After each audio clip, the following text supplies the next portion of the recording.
নমস্কাৰ স্বাগতম জনাইছো আপোনালোকে চাইছে গুড মৰ্নিং 18 ষ্টুডিঅ'ত প্ৰস্মিতা গোস্বামী এটা বিতং খবৰ ভদিয়া বানৰ কবলত পৰিছে গহপুৰৰ দক্ষিণাঞ্চল ব্ৰহ্মপুত্ৰ নদীৰ বাঢ়নী পানীয়ে প্লাবিত কৰি তুলিছে গহপুৰ দক্ষিণাঞ্চলৰ মিন্টুঘাট তলতলি লক্ষীচাপৰি গোপাল জানৰণীকে ধৰি কেইবাখনো গাঁও নিশাটোৰ ভিতৰতে ফেনে ফুটুকাৰে বাঢ়ি অহা ব্ৰহ্মপুত্ৰৰ নৈৰ বাঢ়নী পানীয়ে ডুবাই পেলাইছে একাংশ কৃষকৰ কৃষিভূমি খাদ্য সংকটত ভুগিছে পশুধনসমূহ আৰু বানক লৈ এতিয়া শংকিত হৈ পৰিছে আৰু চিন্তিত হৈ পৰিছে গহপুৰৰ দক্ষিণাঞ্চলৰ কৃষক ৰাইজ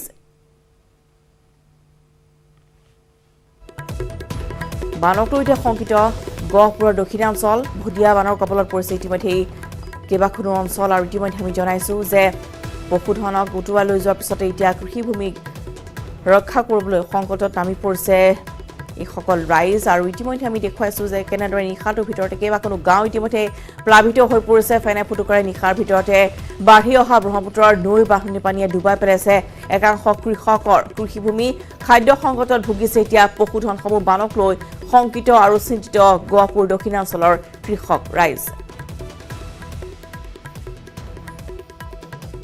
আগবঢ়াইছে এই সন্দৰ্ভত পলাশ ফুকনৰ এক প্ৰতিবেদন ভদিয়া বানৰ কবলত গহপুৰ দক্ষিণাঞ্চল ব্ৰহ্মপুত্ৰ নদীৰ বাঢ়নী পানীৰ ফলত এতিয়া যথেষ্ট চিন্তিত হৈ পৰিছে গহপুৰ দক্ষিণাঞ্চলৰ কৃষক ৰাইজ কাৰণ ভদিয়া বানে এতিয়া প্লাবিত কৰি তুলিছে বিস্তীৰ্ণ কৃষিভূমি যাক লৈ অধিক শংকিত আৰু চিন্তিত হৈ পৰা পৰিলক্ষিত হৈছে আৰু মই বৰ্তমান উপস্থিত আছোঁ গহপুৰৰ মিন্টুঘাটত মোৰ সতীৰ্থই দেখাব এনেদৰে এয়া ব্ৰহ্মপুত্ৰ বাঢ়নী পানীৰ তাণ্ডৱ নিশাটোৰ ভিতৰতে প্লাবিত কৰি তুলিলে বিস্তীৰ্ণ অঞ্চল এই অঞ্চলৰ লোকসকল বিশেষকৈ কৃষি কাৰ্যৰ ওপৰত নিৰ্ভৰশীল পশুপালনৰ জৰিয়তে স্বাৱলম্বিতাৰ দিশটো বাছি লয় কিন্তু এতিয়া শেহতীয়াকৈ যি ভদিয়া বানৰ তাণ্ডৱ তাৰ ফলত বিস্তীৰ্ণ কৃষিভূমি পানীৰে প্লাবিত হৈ পৰিছে আৰু তাৰ লগে লগে যি পশুধনসমূহ আছিল পশুধনসমূহলৈ খাদ্য সংকট নামি অহা পৰিলক্ষিত হৈছে আৰু যি এই নদীৰ সিটোপাৰে প্ৰায় 10খন গাঁৱৰ ৰাইজ আছে এই ৰাইজৰো এতিয়া এক তথৈব অৱস্থাৰ সৃষ্টি হৈছে যথেষ্ট শংকিত আৰু চিন্তিত হৈ পৰিছে আৰু যদি পানী বাঢ়ে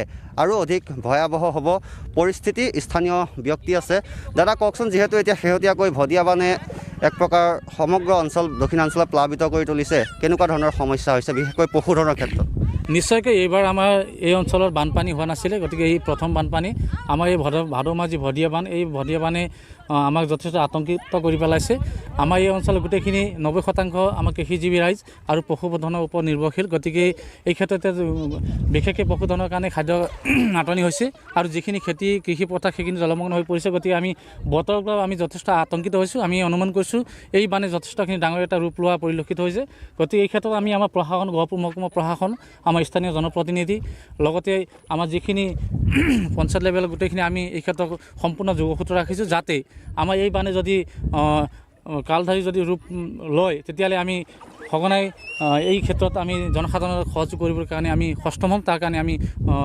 আগতীয়াকৈ আমি সকলো দিশত আমি যোগসূত্ৰ ৰাখিছোঁ বিশেষকৈ মানুহতকৈ পশুধনক লৈ এতিয়া বেছি চিন্তিত নিশ্চয়কৈ আমাৰ এই অঞ্চলত বিশেষভাৱে পশুধনক লৈ পেলাই আমি যথেষ্ট চিন্তিত কিয়নো এই অঞ্চলত 90% আমাৰ ৰাইজে পশুধনৰ ওপৰত নিৰ্ভৰশীল পশুধন ইয়াত পোহপাল দি পেলাই জীৱন নিৰ্বাহ কৰে গতিকে তাৰ লগতে কৃষি ক্ষেত্ৰতো যথেষ্ট এই ক্ষেত্ৰত আমাৰ অসুবিধাৰ সন্মুখীন হ'ব যদি কিবা কাৰণত যদি ভাদমাহ এই ভদিয়া পানী যদি কাল ধৰি ৰূপ যদি লয় হয় নিশ্চয়কৈ আচলতে ক'ব লাগিব পূৰ্বৰ বছৰসমূহত ঘনাই বান আহিছিল কিন্তু এইবাৰ বানপানীৰ কবলৰ পৰা বাচি আছিল কিন্তু এতিয়া শেহতীয়াকৈ এই ভদিয়া বানে এক প্ৰকাৰ তাণ্ডৱ সৃষ্টি কৰিছে আৰু ব্ৰহ্মপুত্ৰৰ যি পানী বাঢ়িয়ে আছে যাৰ ফলত এতিয়া গহপুৰ দক্ষিণাঞ্চলৰ কৃষিজীৱী ৰাইজ অধিক চিন্তিত হৈ পৰা পৰিলক্ষিত হৈছে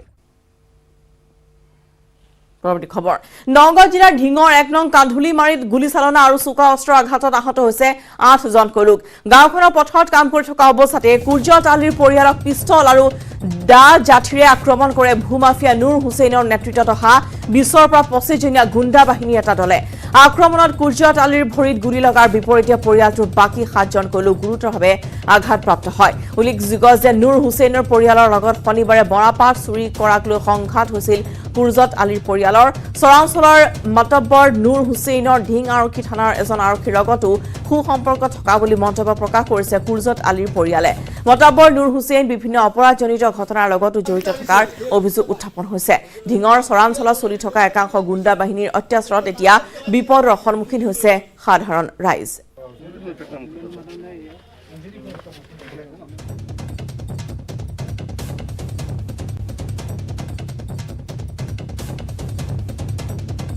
ভিতৰত সংঘৰ্ষ হৈছে, তাৰ ভিতৰত কোনো একটা দলৰ মানুহ এটা গুলি চলাইছে।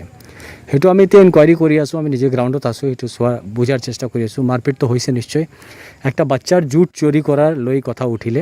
তাৰপিছত এই যে নুৰ হুছেইনকৈ মানুহটো আছে, সি তেজপুৰ ফালে যে চৰ আছে তাত থাকে, তাত দিয়া নৌকা কৰি 20-25 জন এনেকুৱা লৈ আহিছে।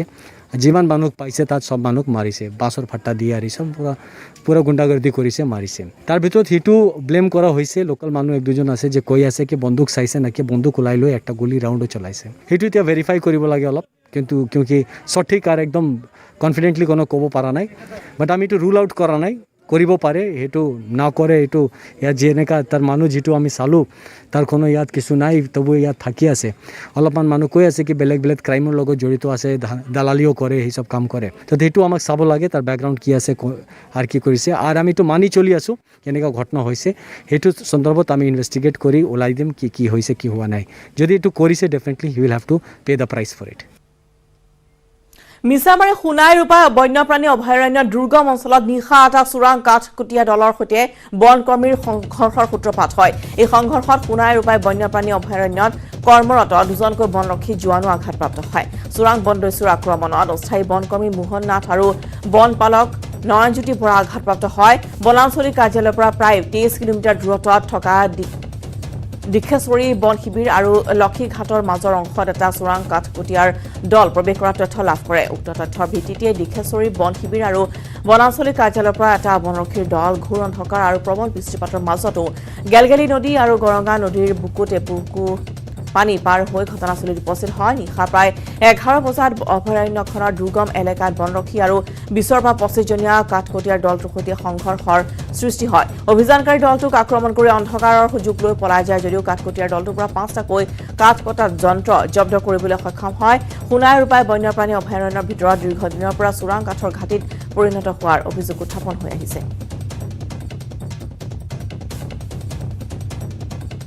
পালোঁ যে কেইটামান দুৰ্বৃত্তৰ দল গাভৰু নদী ক্ৰছ কৰি হাতত যন্ত্ৰচালিত গছ কটা মেচিন লৈ কিনে জংঘলত প্ৰৱেশ কৰিছিলে আমাৰ সোণাৰীপা অভয়াৰণ্যৰ ভিতৰত। চ' সেই মৰ্মে আমি ইয়াৰ পৰা ৰেঞ্জ অফিচৰ পৰা এটা টীম আৰু ওচৰৰ পাজৰৰ আমাৰ এণ্টি পচিং কেম্পৰ টীম এটা আমি পঠাইছিলোঁ ভিতৰত এম্বুজ কৰাৰ কাৰণে। তেখেতসকলে গৈ তাত আমাৰ 5টা যন্ত্ৰচালিত মেচিন জব্দ কৰিছে আৰু তাত গৈ আমাৰ গছ কটা দুৰ্বৃত্তৰ লগত আমাৰ হতাহতি হয় আমাৰ এজন ষ্টাফ ইনজিয়ৰ্ড হয়। বা দুৰ্ভাগ্যবশতঃ আমি কাকো কাৰায়ত্ব কৰিব নোৱাৰিলোঁ। But it was a successful operation হয়। আমি 5টা মেচিন জব্দ কৰি ৰেঞ্জলৈকে লৈ আহিছোঁ।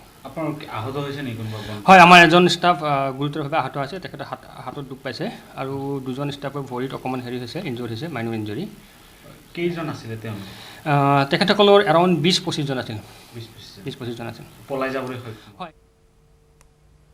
হাইলাকান্দিৰ অসম মিজোৰাম সীমান্তত বৰ্তমানো মাৰ যোৱা নাই উত্তেজনা। বিগত 10 দিন ধৰি হাইলাকান্দিৰ বিভিন্ন স্থানত বেদখলৰ চেষ্টা চলিছে মিজো দুৰ্বৃত্তৰ। হাইলাকান্দিৰ সীমান্তৱৰ্তী কচুৰথলত কালভাৰ্ট নিৰ্মাণৰ চেষ্টা মিজো লোকৰ। ঘটনাৰ খবৰ পোৱাৰ পিছতে সীমান্তত মোতায়েন কৰা হৈছে অসম আৰক্ষীৰ বিশাল বাহিনী।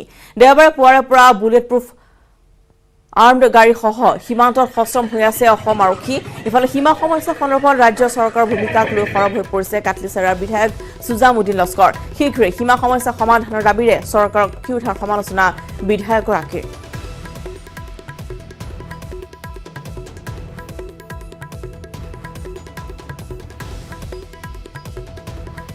এইটো আমাৰ কচুৰতলত এৰিয়াত দুদিনৰ পৰা সিহঁতে এটা ৰাস্তা বনাই আছে।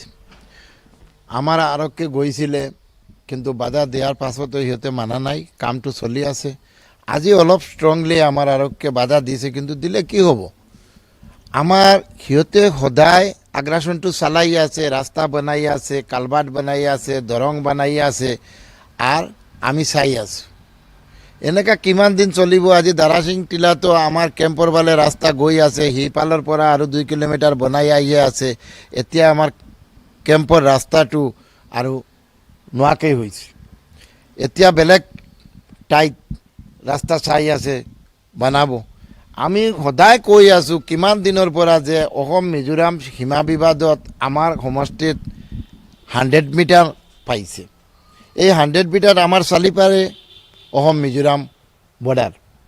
আজি চাওক সেই শান্তিপুৰৰ ফালে তাতেও এটা কেম্প বনাই আছে, তাতেও আগ্ৰাসনটো চলাই আছে। আজি কচুৰতলৰ ফালে চলাই আছে, আজি দলচৰা পাইচনৰ ফালে চলাই আছে, আজি দাৰাসিং টিলাত ৰাস্তা বনাই আছে। আজি এই চিভিলিয়ানবিলাকে আৰ্মছ লৈ ঘূৰি থাকে আৰু আমাৰ প্ৰশাসন যেতিয়া যায় একো কৰিব নোৱাৰা হৈছে। আমি মুখ্যমন্ত্ৰীক বাৰে বাৰে অনুৰোধ কৰি আছোঁ যে এটি পাৰ্মানেণ্টলি সলিউশ্যন লাগে, চেণ্ট্ৰেল গভৰ্ণমেণ্টৰ হস্তক্ষেপত যেনে তেনে হওক, এতিয়া যেনেকা আছে তেনেকা ৰাখিব লাগে। আৰু সাৰ্ভে অফ ইন্ডিয়া আনি আমাৰ পাৰ্মানেন্টলি সলিউশন আমি বিচাৰিছোঁ। কলিয়াবৰৰ অভিযন্তাক ধমক স্বাস্থ্যমন্ত্ৰী কেশৱ মহন্তৰ। ফোনযোগে অভিযন্তা অমৰজ্যোতি মেধিক ধমক দিলে মন্ত্ৰীগৰাকীয়ে। জখলাবন্ধা নিৰ্মীয়মান মহকুমা চিকিৎসালয়ৰ খেলিমেলি দেখি খঙতে অগ্নিশৰ্মা হৈ পৰে মন্ত্ৰীগৰাকী। নিৰ্মীয়মান মহকুমা চিকিৎসালয়খনত এটা গৃহ যি স্থানত নিৰ্মাণ কৰিবলৈ কোৱা হৈছিল সেই স্থানতে নিৰ্মাণ নকৰাত এতিয়া ক্ষুব্ধ হৈ পৰিছে মন্ত্ৰী কেশৱ মহন্ত। ছাডেন ভিজিটৰ সময়ত অনুপস্থিত বিভাগীয় অভিযন্তাগৰাকীক ফোনযোগে ধমক দিয়ে স্বাস্থ্যমন্ত্ৰীগৰাকীয়ে। বনাবলৈ হাক দিছিলোঁ, কিয় বনালে ইয়াত? ইনচিলেটৰ মই আগৰবাৰ আহোঁতে বনাবলৈ হাক দিছিলোঁ, কিয় বনালে সেই উত্তৰটো দিয়ক, অন্য কথা নক'ব। কিয় বনালে? আগতে পিছতে নহয়, মই আহোঁতে বনাবলৈ বন্ধ কৰিছিলোঁ, আপুনি কিয় বনালে? কিয় বনালে? থাকিবলৈ মন আছেনে নাই? থাকিবলৈ মন আছে ইয়াত? ধেমালি পাইছে মোৰ লগত? আপুনি আজি ঘৰত মানে হেৰি কৰক, ইয়াৰ পৰা আঁতৰক, অন্য কথা নক'ব।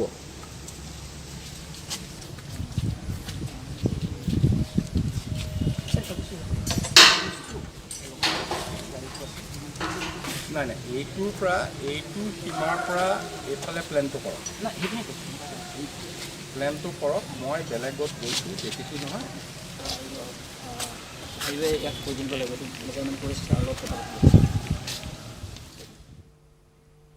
কৰিমগঞ্জত 2 কোটি টকা ড্ৰাগছ জব্দ কৰা হৈছে। এখন ট্ৰাকৰ পৰা জব্দ কৰা হৈছে 40,000 বটল কফ চিৰাপ। গুৱাহাটীৰ পৰা অহা ট্ৰাকখনৰ নম্বৰ WB11F0650। আগৰতলালৈ যোৱা ট্ৰাকখনত আছিল 250 কাৰ্টুন কফ চিৰাপ। এক গোপন সূত্ৰৰ খবৰ পাই অনুসৰি চুৰাইবাৰী আৰক্ষীয়ে চলাইছিল এই অভিযান। আগৰতলাৰ পৰা কফ চিৰাপখিনি বাংলাদেশলৈ নিয়াৰ চক্ৰান্ত কৰিছিল সৰবৰাহকাৰীয়ে। 2 কোটি টকাৰ কফ চিৰাপ সৰবৰাহ কৰা ট্ৰাকৰ চালকক গ্ৰেপ্তাৰ কৰিছে আৰক্ষীয়ে। ট্ৰাক চালকৰ নাম হৈছে বাবলু পাণ্ডে। ড্ৰাগ মাফিয়াৰ সন্ধানত বাবলু পাণ্ডেক মাৰাথান জেৰা চলাইছে আৰক্ষীয়ে।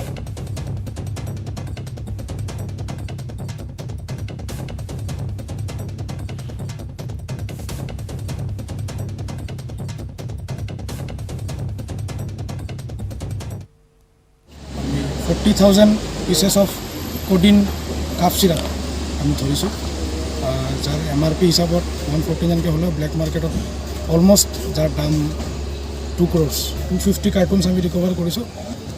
সেইখিনি এতিয়া আমি ইয়াৰ পিছত আমি ইনভেষ্টিগেট কৰিম, এইটো ক'ৰ পৰা লোডিং হয় আৰু ক'ত এইটো ডেলিভাৰী কৰিব গৈ আছিলে।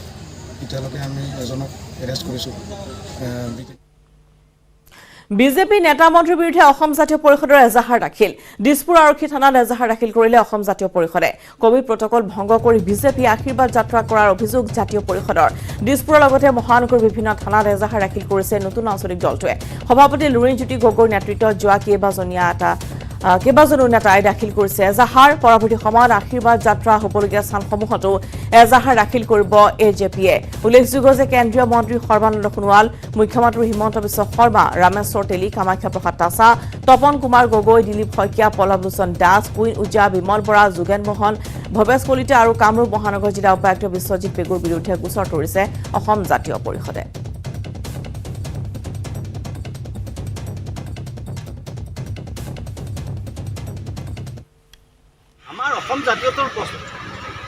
আমাৰ অসম জাতীয় পৰিষদৰ প্ৰশ্নটো হ'ল যে কোভিড প্ৰটকল বোলা যিটো নিয়ম সেইটো কেৱল ৰাইজৰ কাৰণে নেকি, সাধাৰণ মানুহৰ কাৰণে নেকি? চৰকাৰী পক্ষত বহি থাকিলে, শাসক পক্ষত বহি থাকিলে, চৰকাৰী পদত বহি থাকিলে কোভিড প্ৰটকল মেইনটেইন কৰিব নালাগে নেকি? তেখেতসকলৰ কাৰণে নহয় নেকি? এই প্ৰশ্ন আমি আজি কোভিড নীতি নিয়ম উলংঘা কৰি বিজেপিয়ে অনুষ্ঠিত কৰিছে এইখনৰ পিছত সিখনকৈ সভাৰ লগতে আশীৰ্বাদ যাত্ৰা। এই সন্দৰ্ভত বিভিন্ন মহলত প্ৰতিক্ৰিয়াৰ সৃষ্টি হোৱাৰ সময়ছোৱাতে চাফাই গালে বিজেপিৰ ৰাজ্যিক সভাপতি ভৱেশ কলিতাই। কোভিড নীতি নিয়ম পালন নকৰা হলে হাজাৰ হাজাৰ মানুহৰ সমাগম হলহেঁতেন বুলি মন্তব্য কৰিছে কলিতাই। মাস্ক পৰিধান কৰি বিজেপিয়ে কাৰ্যসূচী ৰূপায়ণ কৰিছে বুলি সাংবাদিকৰ আগত ব্যক্ত কৰিছে ভৱেশ কলিতাই। ওলোটাই মাস্ক নিপিন্ধাৰ বাবে সাংবাদিকক কটাক্ষ কৰে। বিৰোধীয়ে নিৰ্বাচনত পৰাজিত হোৱাৰ পিছত কোনো কাম নোহোৱাৰ বাবে বিভিন্ন অভিযোগ উত্থাপন কৰি আহিছে বুলি তাচ্ছিল্যসূচক মন্তব্য আগবঢ়ায় ৰাজ্যিক বিজেপিৰ সভাপতিগৰাকীয়ে। বেলেগ দলৰ একো এজেণ্ডা নাই, কাৰ্যসূচী নাই। জানক আমি কিন্তু মাস্ক পৰিধান কৰি আমাৰ যিমান সভা সমিতি আছে আপোনালোকে জানে, এয়াৰপৰ্টৰ পৰা পাৰ্টি অফিচলৈকে আমি ক'ভিড প্ৰট'কল মেইনটেইন কৰি আমি কালি গোটেইখিনি সভা সমিতি কৰিছিলোঁ। আজি ঠিক তেনেদৰে কৰা হৈছে। হয় নহয় কওক? আপোনালোকৰ 10জন সাংবাদিক আহিছে, আমিও সেই 20জন 50জন 100জন লৈ কৰিছিলোঁ। যদি ভাৰতীয় জনতা পাৰ্টি ক'ভিড প্ৰট'কল নাথাকিলে হয়, লক্ষাধিক জনতা সমবেত হ'ল হয়। আপোনালোকে নিজেও তাৰ জীৱন্ত সাক্ষী হৈ থাকিল হয়। আৰু তেওঁলোকৰ এতিয়া কাম নাই একো। ইলেকশ্যন হাৰি ফ্ৰাষ্ট্ৰেশ্যনত আছে, কি কৰিব কি নকৰিব ভাবিছে। অলপ পাব্লিচিটি য়েছ, পাব্লিচিটি নাপায় ক'ত প্ৰকাশ কৰিব? ক'ৰবাৰ কোনো এটাত হয়তো চাব পাৰে। মানে এক কথাত ক'ব পাৰি নেকি কাইলৈ অনানুষ্ঠানিকভাৱে ৰণসিঙা বাজিব বিজেপি? ৰণসিঙা অলৰেডি বাজি আছে, কালি আৰু তাৰ মাত্ৰাটো বৃদ্ধি হ'ব। এটা ৰাজনৈতিক দলৰ তালিবানৰ সমৰ্থন কৰা এটা পষ্টক লৈ ইতিমধ্যে অসমখনতে গ্ৰেপ্তাৰ হৈছে কেইবাগৰাকীও। হয় হয়, এই ক্ষেত্ৰত প্ৰতিক্ৰিয়া কি হ'ব? আমি এইটো তীব্ৰ গৰিহণা দিওঁ। যিসকল দেশদ্ৰোহিতাৰ নিচিনা কামত জড়িত হৈ পৰে, এই ভাৰতবৰ্ষত থাকি এই ভাৰতবৰ্ষৰ জলবায়ু সেৱন কৰি এই ভাৰতবৰ্ষৰ মাটিৰ গোন্ধলৈ যিসকলে জীৱন ধাৰণ কৰি আছে, তেওঁলোকে কেতিয়াও এই দেশৰ বিৰুদ্ধে গৈ অন্য ৰাষ্ট্ৰক ছাপোৰ্ট কৰাটো কোনো প্ৰকাৰে এইটো কি বুলি কয় গ্ৰহণযোগ্য হ'ব নোৱাৰে। তাৰ কাৰণে যি আইনী ব্যৱস্থা নিশ্চিতভাৱে কঠোৰ আইনী ব্যৱস্থা লোৱাৰ পদক্ষেপ চৰকাৰে লৈছে আৰু ল'ব লাগিব। অন্য প্ৰসংগ সুধিছে, BPF ৱাক অভাৰ দিব লৈছে বিজেপিক। সকলোৱে চাই থাকক, হয়তো বিধানসভাত আৰু ৱাক অভাৰ হ'ব। ভাৰতীয় জনতা পাৰ্টীৰ নেতৃত্বত যিদৰে কাম চলি আছে, কেন্দ্ৰত মোদী ডাঙৰীয়ে যিদৰে লৈছে, আজি প্ৰথমবাৰৰ বাবে অসমত 5জন নৰ্থ ইষ্টত 5জনকৈ কেন্দ্ৰীয় মন্ত্ৰী, অসমত 2জনকৈ কেন্দ্ৰীয় মন্ত্ৰী, নৰ্থ ইষ্টত 2জনকৈ কেবিনেট মন্ত্ৰী। এই উপ নিৰ্বাচনৰ আগত BPF মিত্ৰতাত আহিব? মিত্ৰতাত নাহে, কিন্তু তেওঁলোকে বুজা পৰাও নকৰে। তেওঁলোকে কেন্দ্ৰীয়ত নিদিব পাৰে। মই আজি আপোনালোকক ক'লোঁ। ৰক্তগৰ্ভা আফগানিস্তানত সম্প্ৰতি চৌপাশে আতংক। এনে পৰিস্থিতিৰ মাজতে তালিবানৰ সহ প্ৰতিষ্ঠাপক মুল্লা আব্দুল গানি ৱাৰ্ডাৰ শনিবাৰে উপস্থিত হয় কাবুলত। ইতিমধ্যে শনিবাৰে দিনা কাবুলত 7গৰাকীকৈ আফগান নাগৰিকক গুলীয়াই হত্যা কৰিছে তালিবানে।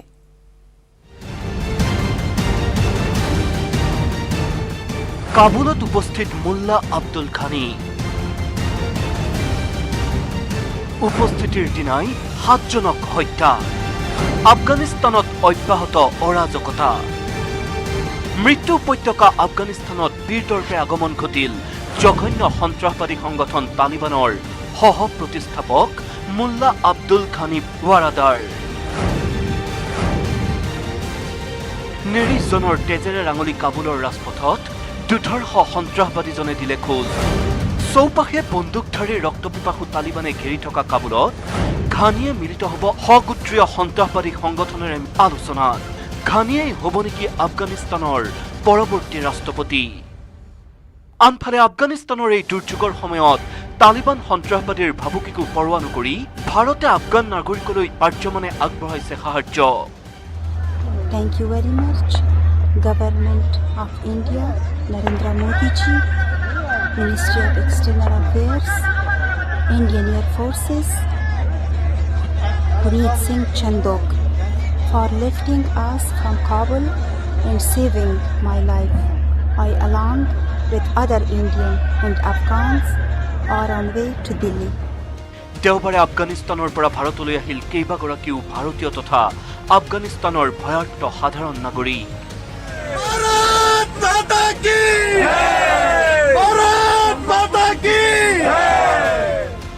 আফগানিস্তানৰ পৰৱৰ্তী ৰাষ্ট্ৰনেতা মুল্লা আব্দুল খানি ৱাৰাদাৰ হোৱাৰ লগে লগে দেশখনত আৰম্ভ হ'ব আন এক কলংকিত অধ্যায়ৰ। উদ্বেগজনক কথাটো হ'ল আফগানিস্তানৰ এনে দুৰ্যোগৰ সময়তো চকুমুদা কুলিৰ ভাও ধৰিছে বিশ্ব সমুদায়ে। Bureau report, news 18, Assam north east.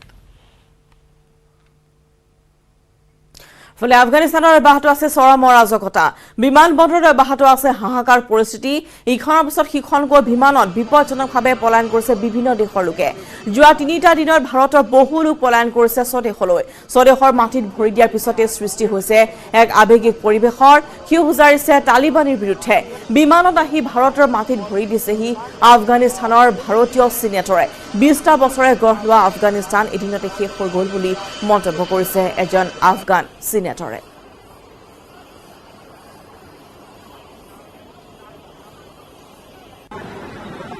Sir आप जाएंगे अपने घर आप चिंता मत करिए आप जाएंगे ऐसा कोई है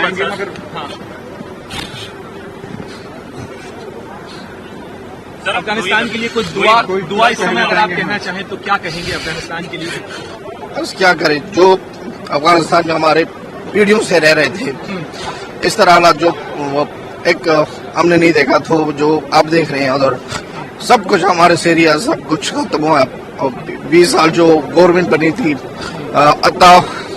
सब कुछ खत्म है उधर खबर जाम गुड मॉर्निंग एडिटर खबर है सेटी बिरोटेर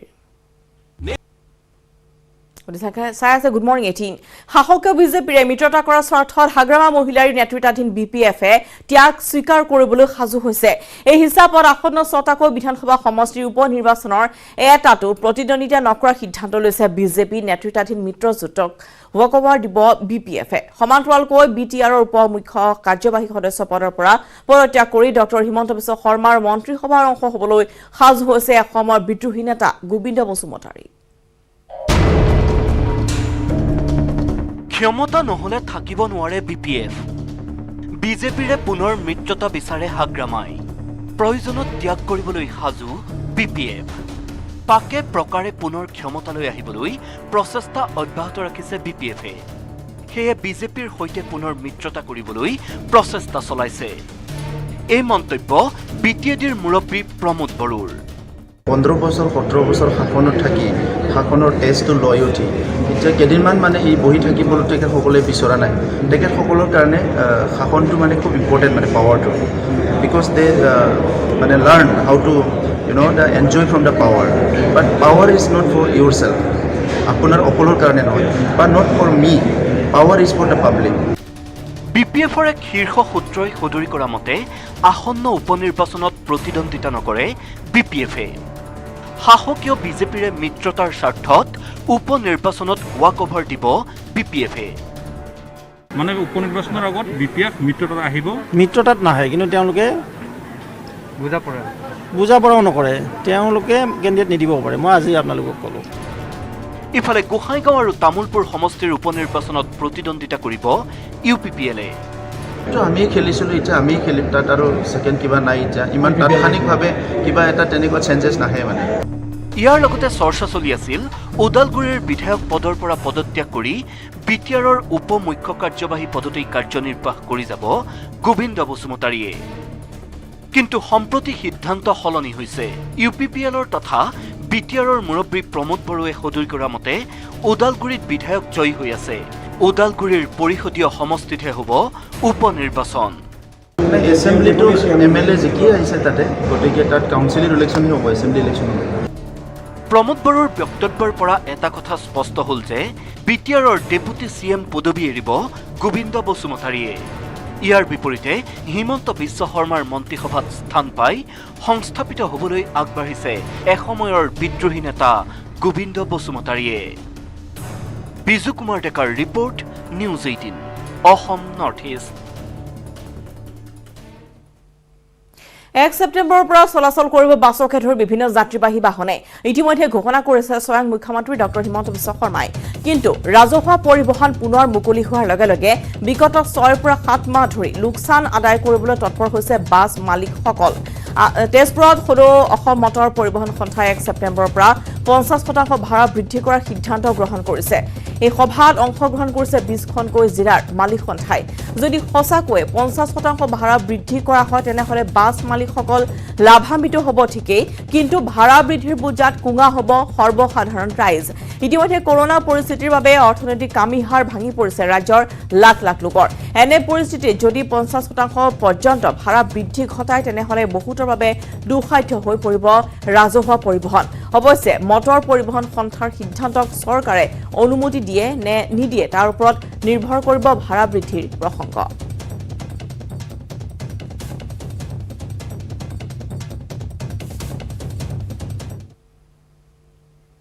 উত্তৰ পূৰ্বাঞ্চলৰ প্ৰথমগৰাকী মহিলা অৰ্জুন বঁটা বিজয়ী খেলুৱৈ হৈছে মনালিছা বৰুৱা মেহতা। লাভলীনাক অভিনন্দন জনোৱা মনালিছাই অসমত স্থাপন কৰিব বিচাৰে এখন টেবুল টেনিছ একাডেমী। এইগৰাকী হ'ল উত্তৰ পূৰ্বাঞ্চলৰ প্ৰথমগৰাকী মহিলা অৰ্জুন বঁটা বিজয়ী খেলুৱৈ অসমৰ মনালিছা বৰুৱা মেহতা। ভাৰতীয় টেবুল টেনিছ ফেডাৰেশ্যনৰ উপসভাপতিৰ দায়িত্বত থকা মনালিছা বৰুৱাই দেশৰ টেবুল টেনিছৰ উত্তৰণৰ বাবে মনোনিৱেশ কৰিছে। দুবাৰকৈ এছিয়ান গেমছত ভাৰতীয় দলক প্ৰতিনিধিত্ব কৰা মনালিছা বৰুৱা মেহতাই অলিম্পিকৰ পদক বিজয়ী লাভলীনা বৰগোহাঁইক অভিনন্দন জ্ঞাপন কৰে। খুব ভাল লাগিছে কাৰণ মই যেতিয়া 87ত মোৰ এনাউন্স হৈছিল আৰু এতিয়া 2021 আৰু যোনটো 2020 টকিঅ' অলিম্পিক্সত লাভলীনাই কৰিলে ফাৰ্ষ্ট টাইম গৈ পেলাই আৰু ব্ৰঞ্জ মেডেল এইটো মানে not a joke it's a history by itself. সকলোৱে আমি লাভলীনাৰ খেলা আমি চবেই চাই আছোঁ আৰু এইটো খুব ভাল লাগিছে যে তাই ইমান ডিটাৰমিনেশ্যন ইমান ফ'কাছত খেলি আছে। মই ভাবোঁ তাই যদি এনেকৈ আৰু খেলে ভালকৈ ফ'কাছ থাকি আৰু আগবাঢ়িব। দেশৰ টেবুল টেনিছৰ উত্তৰণৰ বাবে যৎপৰোনাস্তি চেষ্টা চলাই থকা মনালিছা বৰুৱা মেহতা আছে টাৰ্টেক অলিম্পিক পডিয়াম আঁচনিৰ নিৰ্বাচক হিচাপেও। মনালিছা বৰুৱাই অসমৰ পৰা অধিক খেলুৱৈ আন্তঃৰাষ্ট্ৰীয় পৰ্যায়ত সফলতা অৰ্জন কৰাটো বিচাৰে। দেশৰ খেলুৱৈয়ে এইবাৰ অলিম্পিকত সৰ্বকালৰ শ্ৰেষ্ঠ প্ৰদৰ্শন দাঙি ধৰাত সন্তোষ প্ৰকাশ কৰে অৰ্জুন মনালিছা বৰুৱা মেহতাই। আমাৰ খেলুৱৈখিনিক কোচ লাগে মানে পাৰ্টনাৰ লাগে খেলিবলৈ চব তেওঁলোকে সহযোগিতা দি আছে আৰু এই গভৰ্ণমেণ্টৰ সেইকাৰণে মই মানে খুব কৃতজ্ঞ আৰু মানে গৌৰৱ অনুভৱ কৰিছোঁ ক'বলৈ যে এই ইমান ধুনীয়াকৈ চেনেলটো লৈ গৈ আছে আমাৰ প্লেয়াৰ্ছবিলাক আগবাঢ়ি গৈ আছে। আজি হকীত ইমান বছৰৰ মূৰত আকৌ ইমান ধুনীয়া খেলিছে প্লাছ চাব গ'লে অ'ভাৰঅল আমাৰ পাৰফৰ্মেঞ্চ এইবাৰ চবতকৈ বেছি মেডেল পাইছে। ৰাজ্য চৰকাৰে বিচাৰিলে মনালিছা বৰুৱাই গুৱাহাটীত টেবুল টেনিছৰ একাডেমী স্থাপনৰ বাবে আগ্ৰহী বুলি নিউজ 18ক জনায়। বিপুল বৰ্মনৰ report, news 18 Assam north east.